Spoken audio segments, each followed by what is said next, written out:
kind of that loneliness of the only child vibe and being a latchkey kid and having very kind of tense relationships with my parents growing up, like, was one of the things that made me want to connect with people through food as an adult. That was Zahra Tangorra talking about her new book, Extra Sauce, The Good, the Bad, and the Onions, and she is our guest on this episode of booksaboutfood.com, the podcast. I'm James Reeford, your host. Thanks for joining. Congratulations on the book. It seems to be doing well, getting a lot So of good far, so publicity. good. Yeah, so far, so good. So I gotta say, like, with so many culinary books, this one starts off with a near-death experience, which is an interesting twist on things. Yes. You were in a musical direction at that point. Well, I was actually just helping out a friend. I've never been, unfortunately, too musically inclined myself, although always a great fan. But at the time I was young, I was 22, and I was assisting a friend of mine as a selling merchandise on a tour with him.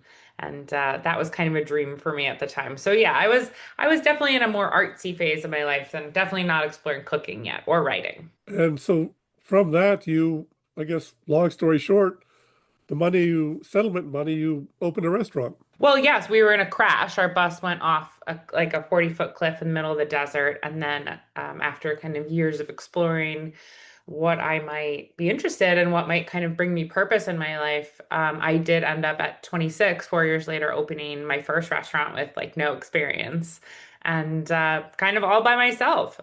What do you think that helped, not having the lack of experience to just dive in? If had you known now what you knew then, would you have taken the risk? Well, so to answer the first part of that question, Francis Malman, the famous chef, has often said that he only hires people that have no experience to work in his kitchens.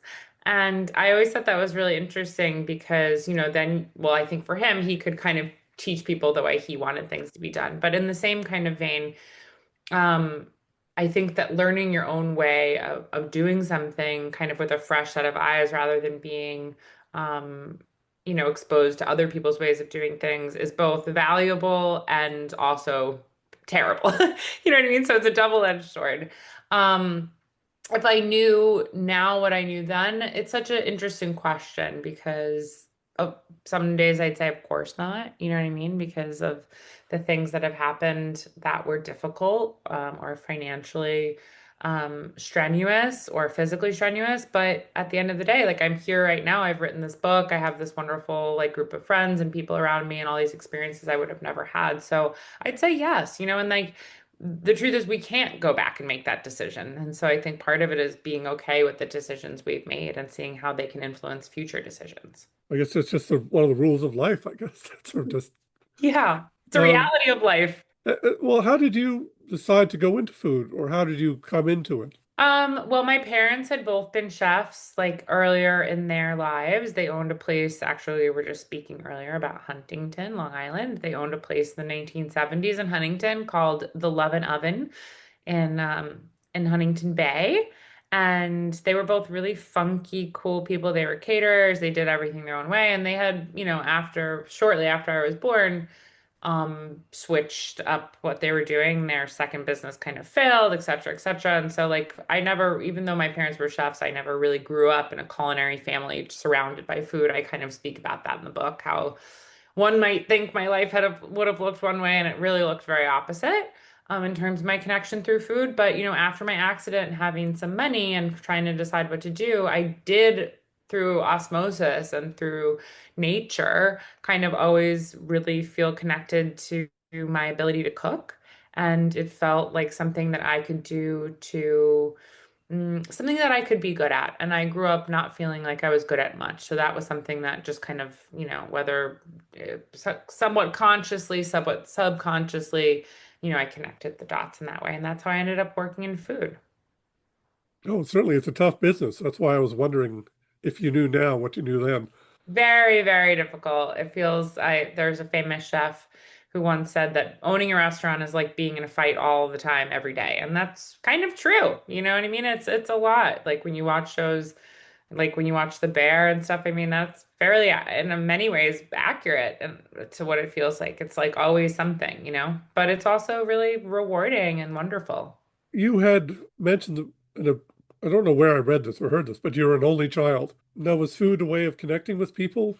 Or Um, no, it wasn't a way of connecting with people growing up, and but it did kind of that loneliness of the only child vibe and being a latchkey kid and having very kind of tense relationships with my parents growing up, like was one of the things that made me want to connect with people through food as an adult. And once I had this opportunity presented to me after the accident with some money, food became kind of a means of which to build my own family and network and feel both like loved and part of something bigger than myself as an adult, which is something that was always kind of lacking in my life when I was younger. I have to say, I was wondering, this book, in some ways, I almost feel it's not about food as such. It's about everything else that goes along with it. Well, I've always thought of food as an excellent trail marker and also a way to open up our hearts and minds about talking and thinking about things that might otherwise be difficult to think and talk about. So the book is very much about food, but it is using food as kind of those trail markers of like, oh, in this time, I remember this time because I can remember what I was eating or not eating, or my relationship with like food at this time or cooking at this time. So cooking and food is very much a part of the book, and there's many recipes that accompany the chapters in the book, and each chapter is named after a certain food or recipe that's very meaningful to me. Um, but at the same time, I think it differs from the average culinary memoir or certainly cookbook. I would definitely not define this as a cookbook, though there are many treasured recipes in the book. Um, because it is more talking about food adjacently as a means in which to kind of get to bigger feelings rather than describing the feelings around the food. You know what I mean? Yes, I think the food adjacent, I think, is what I was awkwardly trying to get at. We got there. Yeah, no, this is a very personal book in a lot of ways. Was this difficult to write for you because you were examining a lot of memories and issues and experiences?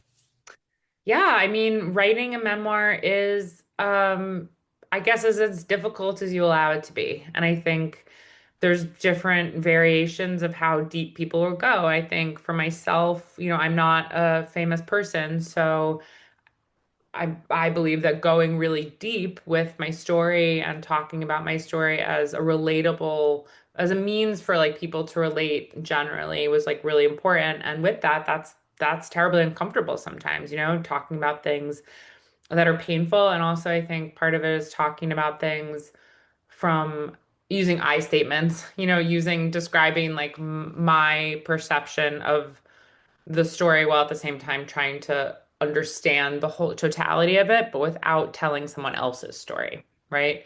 So that can be challenging because I think there's a natural part in all of us that wants to be like, but he did that, so that's why I did that. You know what I mean? So not being like, but he did that, like you know what I mean, or she did, etc. They did that is challenging, but I think it's ultimately what made sense to me because again, this is like about my own realizations in my life. And yes, there are pieces in which I talk about family and some close personal relationships and how those relationships affected me, but mostly I tried to tell it from my perspective with a real deep focus on connection rather than just like this was my story. I was born and then I did this and you know what I mean? Because again, I'm not a famous person, and I think that that's not really what people would want to know from me. Like, who cares? I think, and that's not really what I wanted to offer. I wanted to write this book as a means of connection. And so, to answer your original question, that required a lot of heavy lifting emotionally and a lot of vulnerability. And so it was hard, but ultimately extremely meaningful. And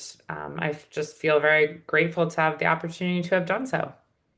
Well, I guess you could also, maybe the plus side is that you also have a chance to revisit some really good times and some good memories as well. Absolutely. And I don't think that like revisiting painful memories is necessarily a bad thing. You know what I mean? Like, I don't necessarily look at that as in like such a black and white kind of way of like bad memory, bad, good memory, good. Because sometimes when you revisit unpleasant things, you find different meaning in them or ways to come to peace around them, or and in this case hopefully addressing those things and digging into those kind of dark places can help facilitate other people and being able to do the same. So ultimately super worth it, you know? To relate it to food, like just like cooking, the more you practice at something, the more you go back to something that could have maybe not turned out correctly in the first place, or how you would have like correct. I don't like to use the word correctly, but the way you might have envisioned or desired in the first place, when you go back to it and you like, oh, how about if I try it this way, or if I do this, you know? And it can be the same thing with like looking back at things that were difficult in our life. You know, it's like a recipe and it's like tinkering, and maybe you try something again and you find a taste for it more than you had last time. You know, like we're all just kind of experimenting as being people. And I think with the way we tell ourselves the stories about ourselves and the way we decide to, cook and feed ourselves, it's not dissimilar. Yeah, well, that's a great way to illustrate that. Um, Now, the term sauce, it's not about red sauce. Well, it is and it isn't. Yeah, again, that's sort of the Yeah. double meaning there. So, sauce is the extras of life throws at you, the good, bad, and the ugly. Yeah, I mean, I look at sauce as both, again, reframing things we might have thought were unfavorable. For me, asking for extra, whether it was extra side of dressing or extra sauce, at times in my life felt like embarrassing. Like, oh, I should just have like the amount that comes with this. You know what I mean? Instead of what I actually like, which is to dunk my chicken parm in extra sauce. And then similarly about like my personality or who I am or what I want for my life and what we can all expect from our lives. I think that in a time when the world is asking us to accept less and less and less, right? Less space, less rights, less clean air, less money, like less connection. Like this, hopefully, this book is something that asks people to, or invites people to ask for more and want more, and think that we deserve more, and mostly more things that feed our heart and make our life full. So sauce, yes, it's about the literal like wanting extra flavor as a chef, but also just about wanting the sauce from life. And for all of you, this is on video. I'm doing a hand gesture, the Italian like squeeze together fingers hand gesture. Yeah, Very typical Italian exactly. gesture. Oh, of yeah, wanting to just kind of take more from life. We have this very small amount of time here, and I think that it's finding a way to incorporate extra in our lives in like a healthy way, because there is certainly an amount of extra that can become excessive and unhealthy. And I think my own journey has been about like the balance of finding out what the right amount of extra really is for me. Yeah, I guess there's a fine line between entitlement and asking for extra. Yes, exactly. Yeah. Um, anyway, I think you've just torpedoed my next question, which Oh was no. I was going to mention the philosophy you had about asking for extra. That seems to be going through the book. Yeah. Yeah. I mean, again, it's really just about embracing the parts of us too that feel like they're too much, that maybe feel like, my mom always says she's a therapist and she asks me sometimes when I'm at my most despairing, she'll say, "What's your negative belief about yourself?" And I'll say XYZ thing, and she'll say, "Well, what would you rather believe?" And I always really thought that was very like profound. And it's something that kind of stuck with me through writing this book, right? Because something I could have said about myself is that I'm too much. I'm too boisterous. I'm too like, I talk too much. I'm too energetic. I'm whatever. I'm annoying or whatever. And instead of like thinking that, I would rather believe that those things are also my strengths, that instead of that I'm annoying, then I'm interesting, and I hope that everyone uses this, who reads this book, like uses an opportunity to kind of look at their own lives that way and their own personhood, or the things that you think are maybe like, and of course we all have habits that are actually good to change and look at. But I'm talking about the things about yourself that are actually positive that maybe we're shameful about. Yeah, so I guess the extra could go also, you know what? Maybe it's too much extra sometimes. Yeah, it's a fine line, right? Like, and it's about, again, about same thing with cooking. It's about experimentation, being a person and finding like what exactly is your right amount of extra. but not being afraid of it. It's about wearing your heart on your sleeve and taking chances and just, realizing this is our one life. Since we're talking about food, maybe just what do you like to cook? I think I'd be remiss if I didn't ask about your culinary interests. Yeah, of course. Well, I used to own a restaurant called Brucey, and it was an Italian-American restaurant with using all local seasonal ingredients, everything made in-house, and we changed our menu every day. And so in that phase of my life, I was like extremely highly creative, and everything was about finding, it certainly wasn't tweezer food or inaccessible food, but it was always meant to push the boundaries of how interesting we could be. And I love that. And now in my life, like 10 years later, and after having started a business during COVID called Zaza Lasagna, which was also Italian American food, but much more kind of traditional and just finding the best way to make chicken marsala, which we also would do at Brucey. But so I like to cook Italian American food a lot. I mean, and I also just like to cook what's around me, and which is hard in New York in the winter, as you know, because vegetables are scarce. But I don't like to torture food. I like to make things that are just like, simple, don't have a ton of ingredients, that are easy, but yet like I can kind of get lost in a project a little bit. But I'm not someone who's um I don't have tweezers. And no shade against anyone who does have tweezers, because I have a great deal of respect for people who just do their thing. And if tweezers is your thing, I think that's awesome. But for me, I'm a little bit more, free form. But I love cooking Italian food. I love big salads. I love like what I would call a mush, which is just kind of a bunch of vegetables that I like simmer together, always with tomatoes and lemon and finished with butter and topped with Parmesan. So yeah. Well, it all sounds good, and certainly I love the idea of the mush. I think that's a great term. I hope you copyrighted that one. Zara's mush. A mush is great, folks. Listen, a mush is really good also if you just have like a bunch of veggies you don't know what to do with, maybe like a protein, you just want to simmer it all together. Tomato, lemon, butter with your mush, and yeah, eat it out of the pot. Who needs a Is, bowl? Bowls are overrated. is that is that in the book, just so people Yes, know? that's my net. That's this follow-up. Bowls are overrated. No, the mush recipe. Oh yeah, no, we don't have a mush recipe, but it's a great idea. Check on my website soon. Coming up a mush recipe. Since recipes are in the book, and they're related to the chapters, how did you go about selecting those? Great question. Sometimes there were some chapters where um, I wrote the chapter first and kind of pulled the thread of what the recipe would be after. And there was many chapters where like I knew that I wanted to talk about a certain recipe and include a certain recipe. There's probably about like 12, I should count, but I think there's like 12 recipes in the book. Not every chapter has one. Um, and a lot of those chapters, like I would know the thing, you know what I mean? The food would come to mind first, and I'd write the chapter around it. So whether it was in the chapter where I talk about a former boyfriend of mine who lived in Italy, and I had the thought of the white beans, like the Tuscan white beans, and that was such a thing. I knew I had to write the chapter on the beans.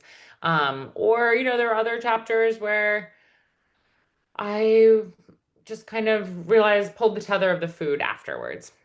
Would you would write it, and then the food would find its place in there? Yeah, like, maybe I knew I wanted to write a chapter about my parents, and then as I was writing about my parents, I was like writing about their carrot cake and spanakopita, and I'm like, oh, well, I should include these recipes. These are, you know what I mean? But I could have easily pulled some other recipes when talking about my parents because they were both such phenomenal cooks. There definitely were other things I could have maybe, that were some of their classics, but those were the ones I just chose because, they popped out at me first, and they were some of my favorite things about them. Again, I think that goes back to the connectivity aspect of things. Yeah.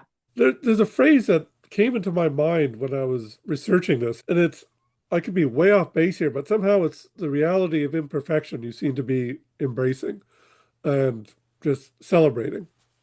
Absolutely. I think that, we live in a culture now with, social media, et cetera, that really, and it's been this way before social media too, honestly. But where there's an image of like what is perfect, right? And then, as soon as somebody wavers from that, like we're really excited to like watch them crumble and fall. And, I'm not talking about cancel culture of people who are demonic and like need to go away. I just mean like the basic imperfection in people, and particularly women in society, and in the public eye. And then, you distill it down to how, people portray themselves now on social media and stuff as though like there's this very curated way of life. And realistically, everyone is a huge mess, or at least some version of a huge mess, or has been a bit of a huge mess at some point in their life, or wants to be.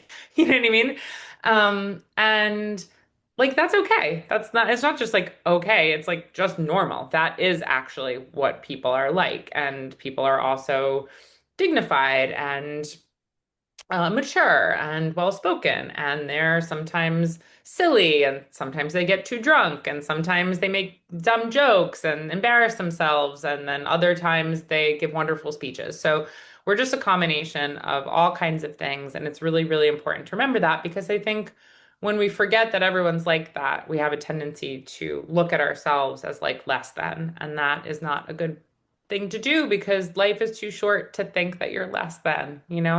It's just not worth it. And so hopefully, like, this book helps some people remember that. I think it's important. Yeah, and when you were talking, this image came into my head that I saw probably on Instagram of, I think it was a gelato or an ice cream place in the city that there's lines around the block. And Mm-hmm. somehow it goes to that image of perfection that everybody wants to be connected with. Now, I'm pretty sure everybody lining up was not a New Yorker, but just that wanting to be part of that trendy, perfected image.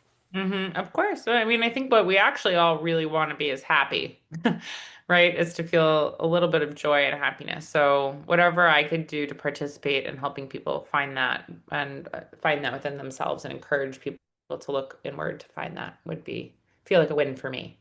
Yeah, well, that's what I really admired about the book from researching. It is that you did lay it out there saying, this is what I've done, this is what I've been through. Um, you made yourself vulnerable that, the idea you're a successful restaurateur in New York, what more could you want? But you just put yourself out there.